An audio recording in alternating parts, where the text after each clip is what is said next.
वृंदावन के युवा अंतर्राष्ट्रीय संत इंद्रेश जी महाराज ने दावा किया है कि बांग्लादेश के बाद नेपाल के हालात के लिए वहां की सरकार और राजनेता जिम्मेदार हैं। भारत में प्रेम और अपनत्व है, लेकिन जिस दिन यहां की सरकार और राजनेता गलती करेंगे उस दिन भारत में भी नेपाल और बांग्लादेश जैसी परिस्थितियां बन सकती है। इंद्रेश जी महाराज का मानना था कि राजनीति का हस्तक्षेप धर्म में नहीं होना चाहिए।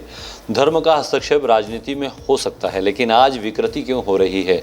क्योंकि धर्म में राजनीतिक हस्तक्षेप होने लगा है। आज शंकराचार्य द्वारा बनाए नियमों में राजनीतिक हस्तक्षेप होने लगा है। संत इंद्रेश जी महाराज का कहना था कि व्यवस्था राजनीति कर सकती है। कहीं मंदिर निर्माण हो रहा है, वहाँ व्यवस्था की जा सकती है, लेकिन आज धर्म जगत के लोगों को किनारे कर दिया जाता है। यह बात खरगोन में श्राद्ध पक्ष के दौरान चल रहे धार्मिक आयोजन में पत्रकारों से चर्चा के दौरान अंतर्राष्ट्रीय युवा संत इंद्रेश महाराज जी ने कही। पत्रकार वार्ता के दौरान लिव इन रिलेशनशिप पर बोलते हुए इंद्रेश जी ने कहा, इसे मानसिक विकृति का परिणाम है। इंद्रेश जी उपाध्याय ने कहा कि यह किसी विकसित दिमाग के लक्षण नहीं है। धर्मशास्त्रों ने विवाह के जो नियम बनाए हैं उन्हीं के अनुसार विवाह करना ही सही है।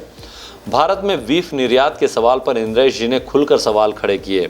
इंद्रेश जी का कहना था कि जितना भारत सरकार बीफ एक्सपोर्ट से विदेशी मुद्रा कमाती है, अगर सनातनी भारत के लोग गौ मैया से सच्चा प्रेम करें और गौ को पशु न समझकर मैया मानकर सेवा करें और उतना ही धन भारत को दे दे जितना बीफ निर्यात से सरकार को मिलता है, तो बीफ एक्सपोर्ट अपने आप बंद हो जाएगा।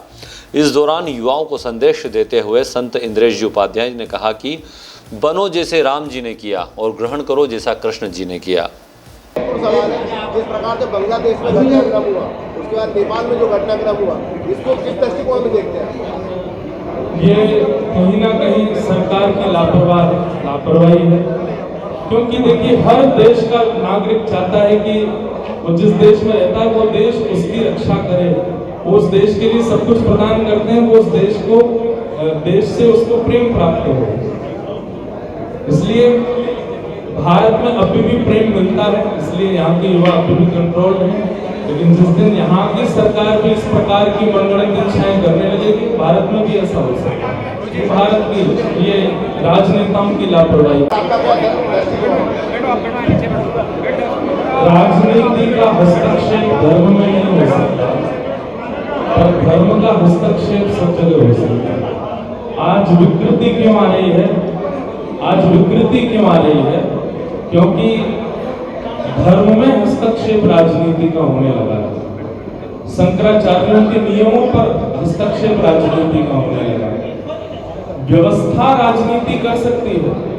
किसी मंदिर का कुछ निर्माण करना है, वहां व्यवस्था कैसी होनी चाहिए, उसका प्रावधान राजनीति कर सकती है, राजनेता कर सकते हैं। लेकिन आज क्या हो गया है कि धर्म जगत के लोग टबैको के इसको खाने से मर जाएंगे या इसको पीने से ये होगा।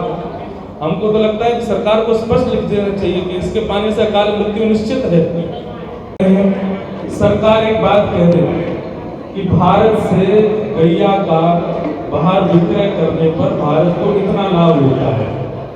अगर सनातन धर्मावलंबी भारत को एक गुल्लक अपने घर में रखें और इतना धन इकट्ठा करके हर वर्ष दे दें, तो फिर गौ मांस का विक्रय करना आवश्यक नहीं है। भारत को जो फायदा होता है वो हो जाएगा। हम आपसे बात कह रहे हैं, मैं और आप, हमसे ही शुरू होगा।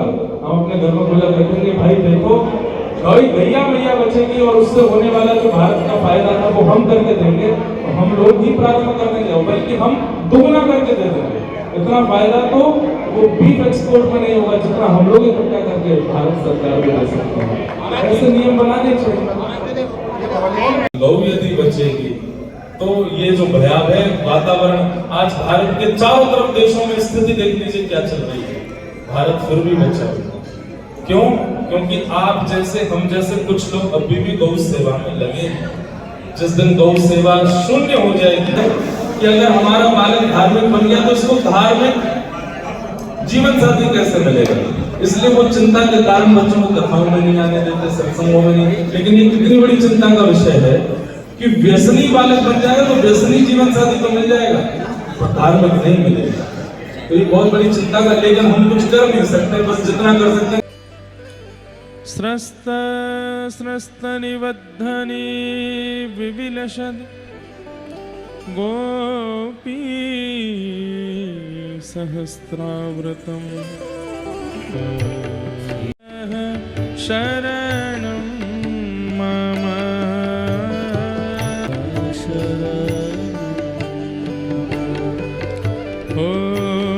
Bureau report, DGNA news, Khargone.